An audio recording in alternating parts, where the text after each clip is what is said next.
जी राधे राधे। राधे कृष्णा बोलिए। मैं Bennu Monu talk channel से आई हूँ। अच्छा, मैं आपका चैनल देखती हूँ ठीक है। और उसमें आपने रेकी के बारे में बहुत बढ़िया बताया है। हाँ, तो मेरे को अंदर से जिज्ञासा हुई इसके बारे में जानने की, इसलिए मैं आपके पास आई हूँ। जरा सा आप बताने की कृपा करें।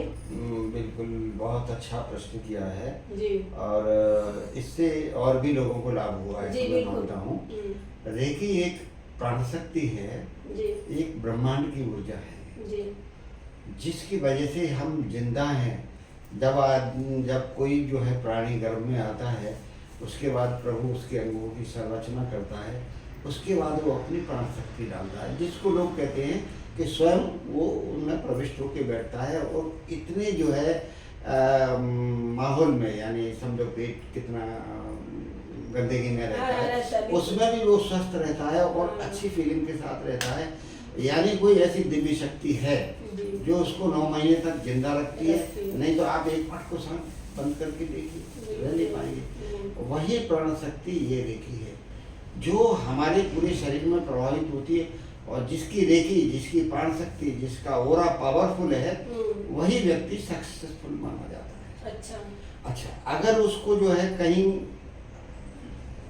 ओरा उसका कमजोर वीक होता है, वहीं से नेगेटिव पावर आपके अंदर प्रवेश करती है, और वो जहाँ से प्रवेश करती है तो वो अंग आपके डैमेज होने लगते हैं। अच्छा। अब इसको बीमारियों का नाम देते हैं, कैंसर हाँ। है, क्या पेट की बीमारी है, अटैक आया, जो भी हो, हाँ। वो बीमारियों का नाम देते थे। क्योंकि ईश्वर कहता है कि मौत ने एक बार ईश्वर से प्रश्न किया कि प्रभु मुझे लोग बहुत गालियाँ देते हैं, अरे जब मौत का सत्यानाश हो रही है, आ गई हमारे बेटे को ले गई, तो बड़ी दुख हुई। प्रभु बोले अच्छा ठीक है, आज के बाद मैं ऐसी व्यवस्था करता हूँ कि तुम्हें तेरा कोई नाम नहीं लेगा, जो मैं व्यवस्था लगाऊंगा उसके नाम पे जाएंगे लोग, अरे इस वजह से मर गया ये। तो मेरा मतलब ये है, तो वो प्राण शक्ति जो हमें स्वस्थ रखती है, प्रसन्न रखती है, हमें जीने की ताकत देती है, हमें सोचने की ताकत देती है, और हमें समझने की ताकत देती है, हम कैसे काम करें वो बुद्धि देती है। यही प्राण शक्ति का नाम रेकी है।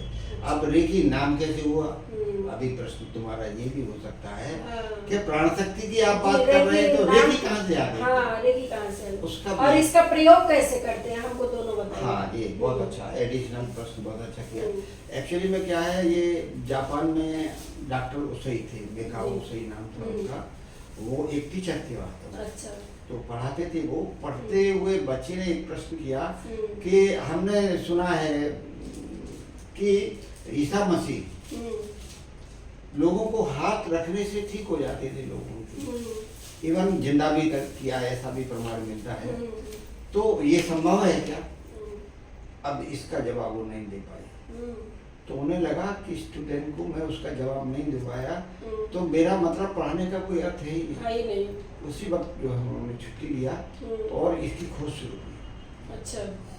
और उनकी ये खोज आगे हमारे हिंदुस्तान में पूरी हुई। वो यहाँ आए, यहाँ रुके, उन्होंने जगह जगह देखा, मंदिरों में, सब में जहाँ मंदिर थे, पब्लिक जाती थी वहाँ देखा, लेकिन उनको पल्ले कुछ नहीं पड़ा। आखिर में काशी में रहे। अच्छा। काशी में उन्होंने जो अथर्ववेद का अध्ययन किया। अच्छा। उसमें जो है उन्होंने देखा कि प्राण शक्ति हम अगर ध्यान करें तो हमारे शरीर में प्रवाहित होती है, और हमारे हाथों में प्रवाहित होती है, और वो हमें ठीक करती है, हमारी बीमारियों को दूर करती है, और हमारी कठिनाइयों को भी सॉल्व करती है। तो उन्होंने इसका प्रचार किया। फिर वो गए, उन्होंने साधना की इस बार। अच्छा। एक पहाड़ी पे साधना की, 21 दिन तक उन्होंने साधना की। अच्छा। 21 दिन के बाद वो कमजोर भी हो गए थे काफी, लेकिन जैसे ही उनको देखा पावर, उनको एक बहुत बड़ा प्रकाश आया। अच्छा। जो आज्ञा चक्र के माध्यम से उनके शरीर में प्रवेश हुआ, सहस्त्रा चक्र के माध्यम से भी प्रवेश हुआ। अच्छा पंडित जी, ये चक्र क्या चीज है? हाँ बिल्कुल, ये अच्छा। चक्र एक्चुअली में क्या है, हमारी बॉडी को जो प्राण शक्ति खींचते हैं, अच्छा, और उससे रिलेटेड जो पार्ट है उनको पावर देते हैं, वो चक्र है। और 7 चक्र हमारी बॉडी में है। एक मूलाधार चक्र होता है, स्वादिष्ठान चक्र है, मणिपुर चक्र है, हृदय चक्र है, विशुद्ध चक्र है, आज्ञा चक्र है, सहस्त्रार चक्र। ये 7 चक्र जिसके जागृत होते हैं, वो आदमी दिव्य शक्तियों का मालिक हो जाता है। एक चक्र भी जिसने जागृत कर दिया उससे काफी वो मनुष्य से ऊपर उठ जाता है। अच्छा। उसकी सोचने की शक्ति, काम करने का ढंग, चलने का ढंग, बात करने का ढंग अलग ही हो जाता है। मतलब वो लोगों को आकर्षित करता है। अच्छा। लोग उससे बात करना पसंद करते हैं, उसके साथ रहना पसंद करते हैं और उसके साथ मतलब उसको अरेंज करके किसी भी तरह हमारे साथ एक्टिविटीज में कोई प्रोग्राम करें, ये सम्मिलित रहे, इतना प्रभाव बढ़ जाता है। हाँ। इसके साथ ही अब चक्रों का अलग अलग रोल है। अच्छा अच्छा। मेन मूलाधार का चक्र का जिसका सही है, जिसका संतुलित है, पावरफुल है, वो आदमी कभी किसी से डरता नहीं, जिससे भी बात करता है बेधड़क करता है और उस बात का उसके ऊपर प्रभाव पड़ता है। अच्छा। दूसरा, जल्दी कोई उसको बीमारी आती नहीं है। तीसरी बात जो है, कोई चोट पैट भी लग जाए तो उसका ज़्यादा असर होता ही नहीं है उसको। मतलब फिजिकली जो एक्टिविटीज रहती हैं उसकी संचालन अच्छी तरह।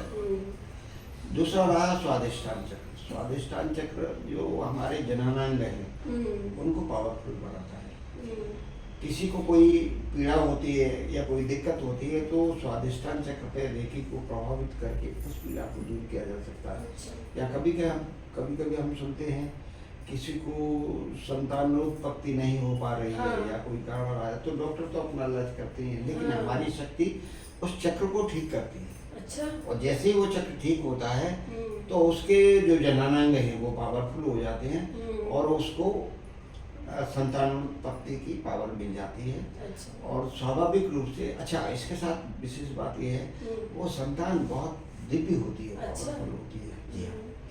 अगर आपका स्वादिष्टान चक्र ठीक नहीं है तो ठीक है, गर्भधारण तो होता ही, सभी करते हैं। हाँ। लेकिन वो बच्चा या तो पीड़ित हो सकता है किसी बात से, या कोई रोग हो सकता है उसको, या तो बुद्धि भी कम हो सकती है।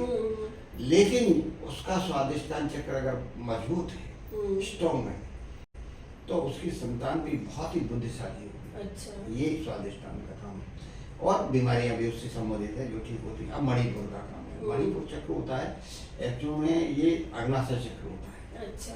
यहाँ से जो है हम धन को आकर्षण करते हैं। अच्छा। जिसका ये मणिपुर पावरफुल होता है उसका डाइजेशन तो ठीक होता ही है, स्वास्थ्य ठीक होता है, कितना भी खा जाएगा तो उसका पेट खराब नहीं होगा और सब पच जाएगा, पाचन शक्ति उसकी अच्छी होती है।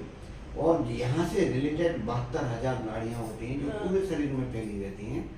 ये जिसका पावरफुल है तो जल्दी बीमारी उसको होती नहीं कि सब जगह एनर्जी बराबर मिलती रहती है और पैसे वाला भी वो हो जाता है। कितना भी गरीब हो, भूखों मरता हो, लेकिन अगर उसने एक ही साधना की कि बस मणिपुर चक्र को कैसे भी जागृत किया, धीरे धीरे उसको कोई ना कोई ऐसा सोर्स मिल जाएगा जिसकी वो कल्पना भी नहीं कर सकता। जिसको बोलते हैं प्रभु की कृपा, उसका भाग्य खुल गया, ऐसा लोग बोलते हैं। तो ये मणिपुर का काम है। हृदय चक्र का काम क्या है कि आप सबको प्रिय लगते हैं और सबको आप प्रिय लगते हैं, आपको सब प्रिय लगते हैं। मतलब प्रेम की भावना आपकी इतनी प्रबल होती है कि कितना भी आदमी दुष्ट हो, कितना भी आपके बारे में सोचे कि आज इसकी मुझे इंसल्ट करना है कैसे भी, लेकिन आपके सामने आते आते वो इतना प्रभावित हो जाएगा कि प्रेम की भाषा उसकी हो जाएगी और वो भाव उसके गायब हो जाएगी। ये आपके हार्ट चक्र के प्रभावशाली होने का प्रमाण है। जी विषय। अब विशुद्ध चक्र जिसका, उसकी बोलने की शैली इतनी प्रभावशाली होगी कि लोग उसको सुनना चाहेंगे। अब जैसे गायक हैं उनका विशुद्ध चक्र बहुत पावरफुल होता है, या जो वक्ता हैं जो भाषण देते हैं, लोगों पर प्रभाव पड़ता है एकदम, उसका विशुद्ध चक्र जागृत होता है। वो झूठ भी बोले तो भी सच लोग मानते हैं। हमारे मोदी जी का भी यही है, अगर उन्होंने बोल दिया 3 लाख नौकरियां मिलेगी तो मिलेगी, लोग मान लेते हैं। 15 लाख लोगों को आएगा तो आएगा, मान लेते हैं। तो कहने का मतलब उसकी वाणी ओजस्वी हो जाती है और जो कुछ भी बोलेगा, झूठ भी बोलेगा, वो बोल सकते हैं। इसके मतलब हमारे प्रधानमंत्री मोदी जी का वो विशुद्ध चक्र उनका मजबूत है, बहुत पावरफुल है। इसलिए जो कुछ भी कह देते हैं वो लोग आंख बंद करके मान लेते हैं। हालांकि उनकी विपक्ष वाले हैं वो तो आलोचना करते हैं, उनका काम है, लेकिन ओजस्वी होती है।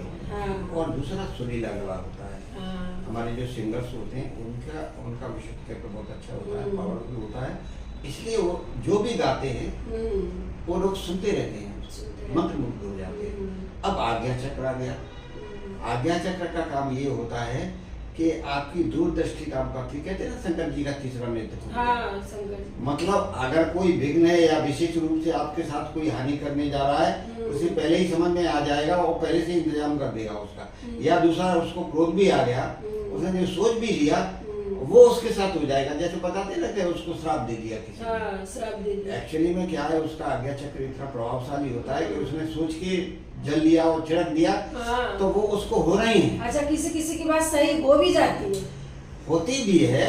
वो तो एक संयोग होता है, लेकिन उसकी बात सही झूठी है वो भी सही हो जाती है। अगर उसने बोल दिया झूठी से भी, अरे वो उसका किसी ने पूछा, अरे भाई कल ऐसा होने वाला है क्या, बरसात होगी, बहुत गर्मी पड़ रही है। अरे 2 दिन में बरसात आ जाएगी, तो 2 दिन में बरसात आ ही जाएगी। जो उसकी वाणी से निकला हो गया, और उसके जो आज्ञा चक्र में जो उसने सोचा वो घटित हो गया। रहस्य सहस्त्रार्थ चक्र तो एक हमारी कुंडलिनी होती है जो मूलाधार में 3.5 घंटे मार के बैठी रहती है, सर्पणी के आकार की होती है। तो जैसे हम ध्यान करते हैं तो वो कुंडलिनी जागृत होती है, सीधी होती है। तो इन चक्रों को भेदन करती हुई सहस्त्रार्थ चक्र में आके यहाँ उसकी पावर समाविष्ट हो जाती है। और इतना जो है सहस्त्रार्थ चक्र पावरफुल हो जाता है कि डायरेक्ट ब्रह्मांड से उसका कनेक्शन हो जाता है। तो ब्रह्मांड की जो गतिविधियां हैं उसको समझ में आने लगती है। जैसे वो ध्यान करता है, उसको आप पूछोगे कलकत्ता में या अमेरिका में क्या हो रहा है, वो ध्यान करेगा, वहां बता देगा कि फला व्यक्ति ये कर रहा है, इस वक्त ये उस पीड़ा से पीड़ित है, जो भी है। ये आज्ञा चक्र की ब्रह्मांड से लिंक होने के बाद ये चीजें हो पाती है। तो ये ऋषि मुनियों का भाग है, ये तो उनकी एक्टिविटीज है। लेकिन आप साधारण मनुष्य भी 21 दिन की ये साधना करके, और एक दीक्षा संस्कार होता है, एटनमेंट जिसको बोलते हैं। अच्छा। तो गुरु जो है आपके शास्त्राचार को ओपन करता है। अच्छा। ओपन करता है और आपको पावर मिलने लगती है। और जैसे ही आप ध्यान बैठते हैं, अपने हाथ ऊपर से नीचे तक घुमाया, आपको ये लगेगा मेरे अंदर एक अजीब एनर्जी आ गई है। और क्या मैं करूं क्या नहीं करूं, ये भाव आ जाता है। जैसे मेरे साथ भी हुआ है, कभी मुझे लगता है आज बहुत आलस आ रहा है, क्या करें कैसे करें, मैं देखिए तुरंत आह्वान करता हूँ और उसके बाद पूरे शरीर को प्रभावित करता हूँ। फिर मुझे लगता है अभी कहीं भी जा सकते हैं, आ सकते हैं, ये मेरी अपनी फीलिंग है। और जो मैं अपने ऊपर प्रयोग कर चुका हूँ वही आपको मैं बोलता हूँ। अच्छा। एक्स्ट्रा मेरी कोई भाषा नहीं। मैंने स्टडी की, गुरु ने मुझे दीक्षा भी दी, समझा भी, लेकिन पहले मैंने अपने शरीर के ऊपर सबका प्रयोग किया। तो मुझे लगा ये बीमारियाँ ठीक होती हैं, वास्तव में सच बात है। तो फिर इसका मैं इस क्षेत्र में आया, लोगों को मैंने बताया भी। अच्छा। लोग आए भी, ठीक भी हुए। और एक उदाहरण मेरे वीडियो में, पिछले वीडियो में मिलेगा, अगर कोई देखेंगे, आप देखेंगे, उसमें एक तो महिला ऐसी आई जिसको प्रॉब्लम क्या था, उसका गर्भ गिर जाता था। अच्छा अच्छा। तो अब जैसे ही उसको गर्भावस्था में आए तो उसका मिस्टर आया, गुरुजी, वो बहुत दिनों से जुड़ा था मेरे साथ में। अच्छा। गुरुजी ये भी चला गया तो हम लोग कहीं के नहीं रहेंगे, अब आप ही कुछ करिए। तो मैंने कहा ठीक है, एक काम करो, इसको लाना पड़ेगा। देखिए वो है वीडियो में, उसका संस्मरण है। अच्छा। तो बोले गुरुजी हम कुछ भी करेंगे, लेकिन इस बच्चे को बचाओ। बचाने वाला तो कोई और है। हाँ। शायद मेरे को क्रेडिट देना चाहता था। हाँ। बाकी किसी की क्या पावर है। अब भगवान हर काम के लिए धरती पे थोड़ी ना आएंगे, किसी न किसी को माध्यम बनाते। तो वो आया, उसने, मैं समझता हूँ 9 महीने में, तीसरे चौथे महीने से उसने आना शुरू किया। तभी से उसको दिक्कत थी। चौथे महीने से मैंने उसको पावर दिया। प्रभु की कुछ ऐसी कृपा हुई कि बच्चा स्वस्थ भी हुआ, प्रसन्न भी हुआ। अच्छा। और आज की डेट में उसके बाप की हाइट नहीं है, माँ की हाइट नहीं है, लेकिन बच्चे की हाइट देखोगे 6 फुट है। कोई लोग कहते हैं ये इसका हुआ कैसे, तो वो तो गुरुजी की पावर का काम है। वो लोग बड़े श्रद्धावान भी, बहुत श्रद्धावान। तो कहने का मेरा मतलब ये है कि अंदर ये चक्र, अच्छा, आपकी छिपी हुई अंदर की शक्तियों को जागृत करते हैं और आप जनरल लोगों से थोड़े ऊपर उठ जाते हैं। हाँ। और बीमारी तो आपको होती नहीं है, अगर है भी तो एक बीमारी का आपने इलाज कराया, उसके साथ में आने वाली दूसरी बीमारियां हैं, वो भी अपने आप ही ठीक हो जाती हैं। ये रेखी का प्रभाव है। अच्छा। इसलिए जो है मैं उनको धन्यवाद देता हूँ मिकाऊ से। उन्होंने जो है इसको बड़ी प्रक्रिया को, कि हमारे ऋषि मुनि तो सालों तपस्या करते थे, पहाड़ों में जाते थे, तब उनको ये पावर प्राप्त होती थी, लेकिन उन्होंने इसको मिनिमाइज करके 21 दिन में आदमी अभ्यास अगर शुरू कर दे तो धीरे धीरे जैसे उसका अभ्यास बढ़ता जाएगा वैसे पावर बढ़ती जाएगी। अच्छा। और आप लोगों के लोग ठीक कर सकेंगे। तो आपका चैनल तो है ही, हाँ। लेकिन उसके साथ साथ आप ये भी करें, हाँ, लोगों के काम आए, तो मैं समझता हूँ ये समाज सेवा। बिल्कुल बिल्कुल। और कोई देता है नहीं देता है उस बात में मत जाइए, नहीं। लेकिन उसे ही ने एक सिद्धांत फिक्स किया कि उन्होंने फ्री में बहुत सेवाएं की लोगों को, ठीक किया। तो उन्होंने देखा लोग ठीक तो हो जाते, पर मेरी देखी कि कोई वैल्यू नहीं है इनकी नजरों में, और फिर वही को भी शुरू कर देते हैं तकलीफों में। तो उन्होंने कहा नहीं, कुछ लेना चाहिए इसके लिए। तो उन्होंने फिक्स किया, तो लोग ध्यान देने लगे, उसकी वैल्यू करने लगे। हाँ, और उन्होंने अपना एक क्लिनिक भी स्थापित किया। अच्छा। जिसमें मैडम टकाटा थी, डॉक्टर ने बोल दिया था ये बच नहीं पाएगी, लेकिन वो वहाँ इलाज कराने आई, इलाज कराया, सो तो कराया, उनकी शिष्या भी बन गई और उसने भी लोगों का इलाज शुरू किया। अच्छा। इसलिए आज वो जिंदा है। तो मेरा कहने का मतलब ये है कि आज आपने जो प्रश्न किया, आपके चैनल के माध्यम से जो आपने मैंने अपनी बात रखी, तो लोग समझेंगे, ऐसा मानता हूँ, इसका लाभ भी मिलेंगे। और अगर किसी को कोई शंका है या कोई दिक्कत है या कोई चाहता है तो आपको कांटेक्ट करें, आप मुझे बताइए। हाँ, बिल्कुल। सुविधा दूंगा। मैं आपके मतलब मेरे सवाल जो थे, मैं आपके जवाब से बहुत संतुष्ट हुई और आशा करती हूँ हमारे व्यूअर्स लोग भी सुन के खुश होंगे और उनको अपने समस्या का हल जरूर इसमें मिल जाएगा आपके जवाब में। बिल्कुल मिलेगा। धन्यवाद। राधे राधे गुरु।